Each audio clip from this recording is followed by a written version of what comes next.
Good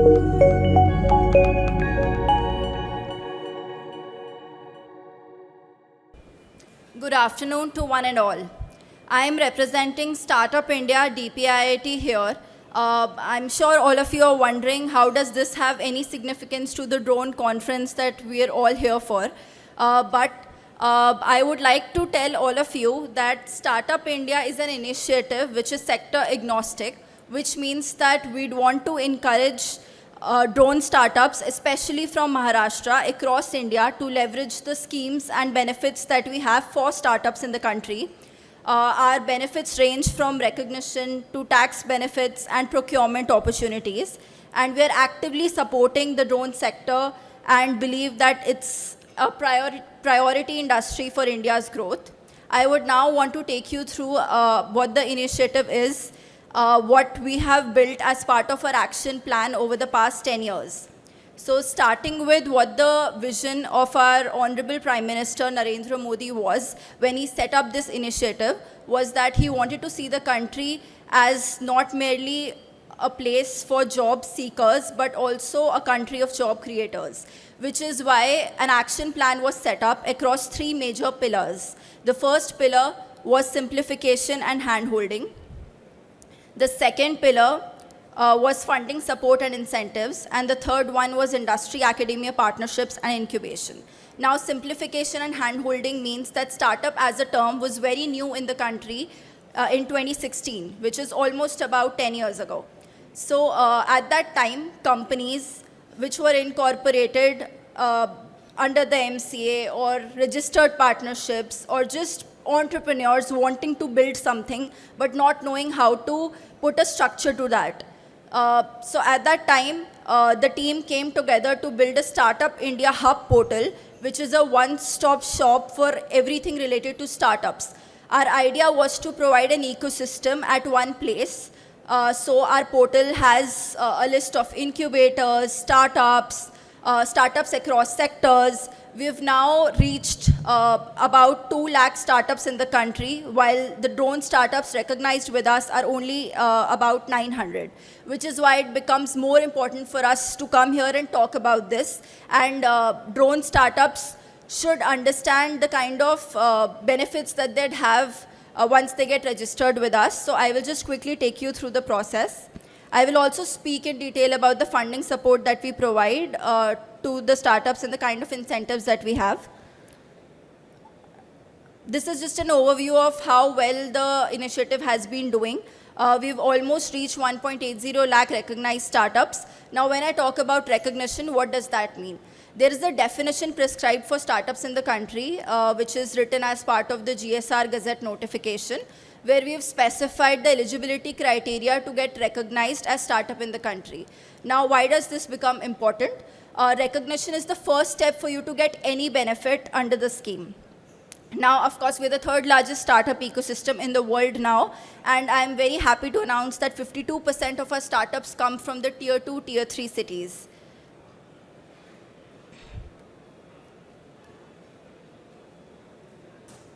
I'll talk a little bit more about the kind of criteria that the companies or the entities would have to meet in order to get recognized. The first one is that you have to either be a private limited company or a limited liability partnership or a registered partnership. The second is that you should not be older than 10 years from the date of incorporation. And the third is that you should not have exceeded 100 crores in any of the financial years since the date of incorporation. And that your entity should be able to show some kind of innovation or scalability in the products and services that you've built, or you'd have you should have the ability to create jobs, because the idea of the initiative is to lead to employment generation eventually. Of course, create wealth for the country. Either of these criteria should be met when you apply with us. Now, taking you through the process. It is a very simple process which is completely online. You have to go to the Startup India website, which will redirect you to the National Single Window System. The National Single Window System has been developed so that all such online forms of various ministries can be hosted on a single platform. You have to fill the online application form, attach a few requisite documents like the certificate of incorporation, a few proofs of the kind of work that you are doing, which could be the proof of concept, website, photos or videos of the kind of work that you've been doing. The application evaluation is mostly automated and does not take more than 2 to 3 days for you to get recognized. If the application is found incomplete, you would be guided on that as well. Now, what are the kind of benefits that you get post you get recognized with us? Like I mentioned before, we want to support procurement for startups. And procurement would mean that once you are able to get that certificate number from us, if you apply for any government tender, you'd be relaxed from prior experience and the earnest money deposit, which is compulsory for other entities trying to do it. So these two benefits are only for startups. These are exclusive for startups. And you'd also be able to list yourself on the Startup Runway, which is a platform for you to list your products and services, and the different ministries and government departments can directly buy your products and services through that platform. Procurement is one. Second, there is an ease of patent grant. So whenever you try applying for patents, it does take a lot of time. The timeline is really long, and it takes a while for the entities to hear back. So we are supporting entities to get this fast-tracked for them. Third is there are a number of tax benefits that we provide. You would have heard of the recent budget announcement where the angel tax was abolished for our startups, and that they would not have to pay any tax on the investments that they raise above the fair market value. Also talking about the Section 80 ISC income tax exemption, where they would be able to not pay any taxes on the profits that they are making for up to consecutive 3 years. Then, of course, there are certain compliance regimes that are eased out for them, for startups specifically. And I will speak in detail about the funding support that we provide. Now, these are just some benefits that you get as part of being recognized under the scheme. Yes. The first step, as I mentioned, was to get recognition. Second is the Idea Bank. There are certain ideas that the government has listed on the website to help startups that are still starting out and are in the ideation stage. There are a couple of ideas on how they can actually begin to work on them. The third is the seed funding. Seed funding scheme is comparatively very new. It came up in 2021 with a corpus of 900 crores. And the idea was to provide startup funding at the early stage level where startups are still building a prototype. And we do see that investors end up believing in startups and investing in startups that are a bit late stage and have already shown their mettle.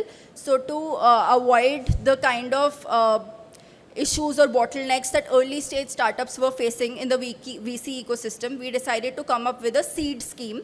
So this is that. And the eligibility for this is that the startups should not be older than 2 years.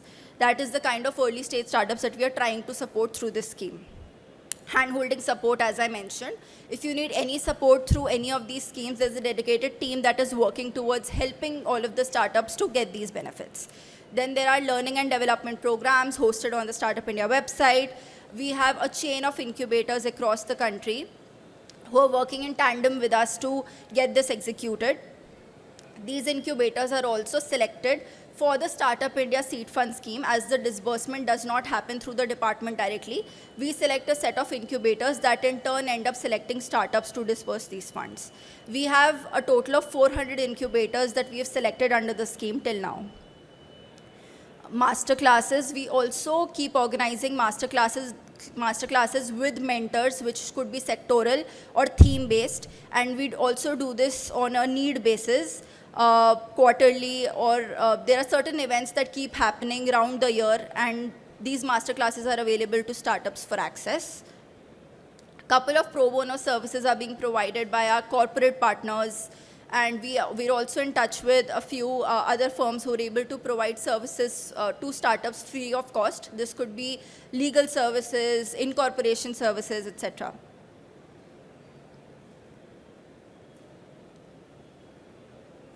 This just talks about what our portal hosts. Portal here is our website. We have tools and templates, notifications and guidelines. We also talk about the marquee programs that we do throughout the year.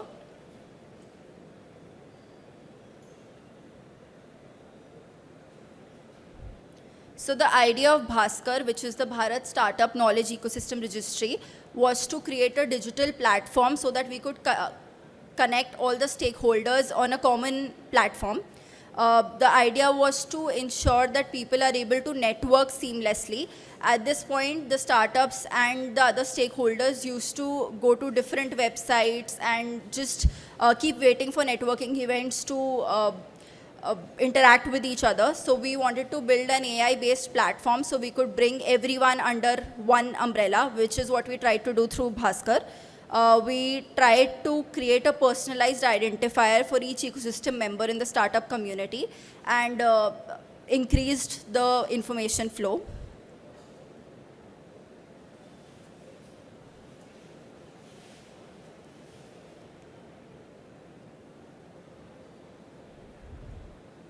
Yes. Now talking about access to funding, there are three major schemes that we have. I already spoke about the seed fund scheme, but I'd also want to bring some focus to the credit guarantee scheme, which is the Government of India's initiative to provide credit guarantee to loans that are extended to eligible DPIIT recognized startups by the scheduled commercial banks, NBFCs, and SEBI registered alternative investment funds.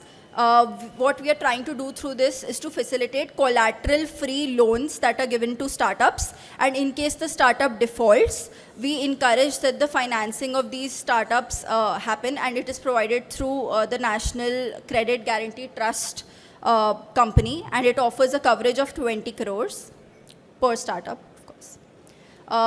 Now talking about the last scheme, which is the Fund of Funds. This scheme is mostly managed by SIDBI, where they give out funding to the SEBI registered alternative investment funds, also called the daughter funds, and they in turn end up selecting startups from the ecosystem to invest in. Now the idea for this was to catalyze private investment and that the capital availability within the country is sustained. I think I already highlighted the corpus for the seed fund scheme, which was 945 crores, and for the fund of funds, there's a corpus of 10,000 crores by the Government of India.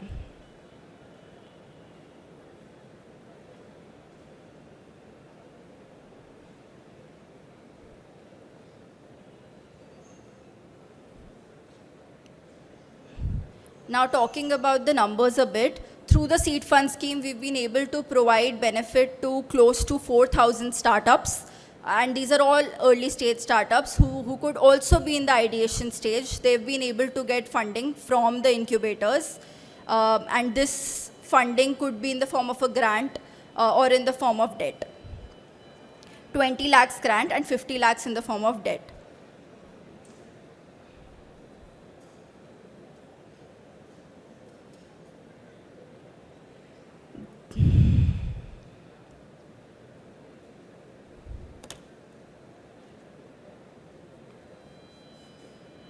So this talks a little about the public procurement portal that I spoke about, which is the GEM runway. The first step for which is, of course, to get recognized. Second would be registration on the government e-marketplace, which is GEM. And the third would be product and category listing, which again happens on the GEM startup runway. And that is how the startups participate in public procurement. The first point is that they get relaxation in prior experience, prior turnover, and earnest money deposit requirements. Then, of course, is the creation of special categories for products and services for our startups. And then they're able to get exposure to government buyers. Through this, we've been able to facilitate orders worth 4 lakh, and this has been done for 32,000 startups.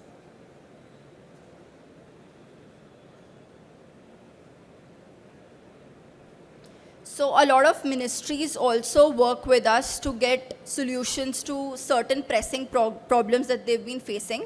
We organize grand challenges for those ministries on our portal, wherein we list out the problem statement, and startups in turn apply for those problem statements. They provide solutions, and the winning startups end up getting support from the ministry.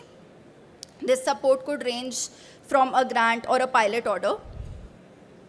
The same kind of challenges are also run with corporates. We've run this with more than 100 plus corporates now, and close to 300 startups have been benefited through these programs and challenges.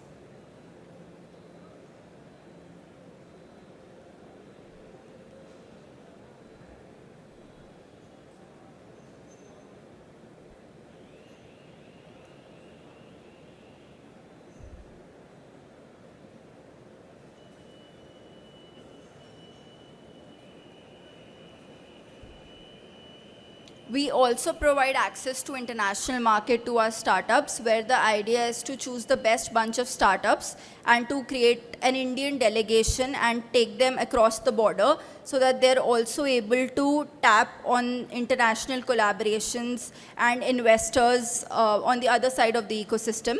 And we'd also want to represent India and ensure that these startups are able to learn from the cross-border opportunities and the kind of knowledge sharing that happens. We've also done multilateral tie-ups with the Shanghai Cooperation Organization, WIPA, BRICS, ASEAN, etc.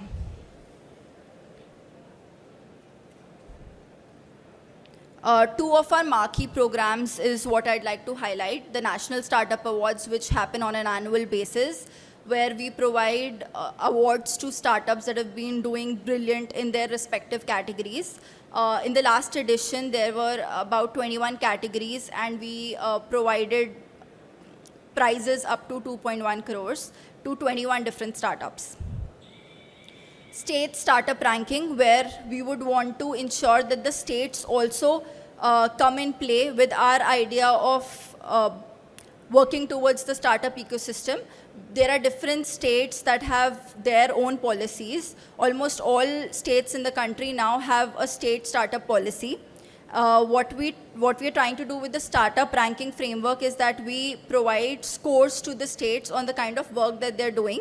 These scores are provided across parameters. The framework for that is also updated each year basis the needs of the states and the ecosystem. Capacity building workshops are held for these state officials, where we try to explain to them what exactly do we envisage from the new SRF edition that is coming into play. So each year, at least 2-3 parameters get updated, and we call for the ecosystem to let us know what more should be done on this front. So states actively participate in this, and we are able to also give awards to the top ranking states. There's a robust evaluation that happens of the state's performance, which is of course followed by the result declaration ceremony. Now talking about the biggest event that happens annually by Startup India, which is Startup Mahakumbh.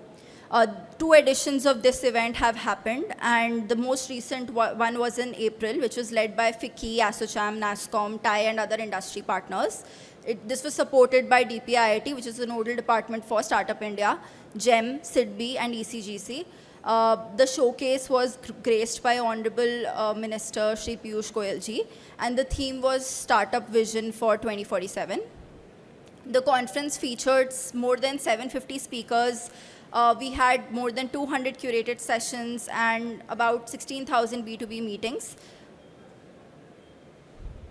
And with that, I come to the end of this session, and I would like to again put on focus that we would want more drone startups to come and register with us, so that we could also maybe discuss if there's any kind of sectoral policy that can be built to support startups in this domain, more startups in this domain, because as of now, like I mentioned, very small chunk of startups come from the drone space, and I'm sure there are many such startups, just that they are not recognized with us. So I'd urge all of you to maybe just get in touch with me in case you'd want to know more about this, and if you'd want to get one-on-one hand-holding from us. So thank you. I think our team would always be available to support you. Thank you.